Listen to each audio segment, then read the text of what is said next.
Wabarakatuh.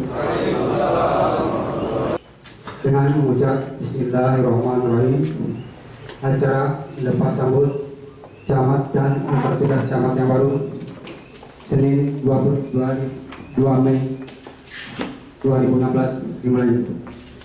Itu oleh sebab itu kepada Pak Ishak juga kami ucapkan terima kasih tingginya apresiasi kami, penghargaan kami selama pemerintah daerah bahwa Bapak selama bertugas ini telah banyak melaksanakan proses-proses kemasyarakatan, proses pemerintahan dan proses pembangunan. Ini yang menjadi catatan kita. Demikian juga kepada Ibu PKK yang telah membantu Bapak Ishak, membantu masyarakat, dan juga apresiasi dan penghargaan kami dalam hal pembinaan ibu-ibu yang ada di desa. Kemudian kepada Bapak Camat yang baru, saya kira sudah berpengalaman, ini tinggal hanya pendekatan-pendekatannya saja. Saya minta kepada Bapak supaya lebih agresif, lebih proaktif untuk melakukan perubahan-perubahan demi masyarakat.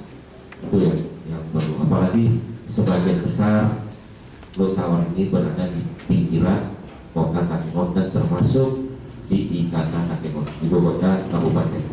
Jadi ini menjadi tugas Bapak yang terasa berat ya pada saat ini yang harus Bapak lakukan.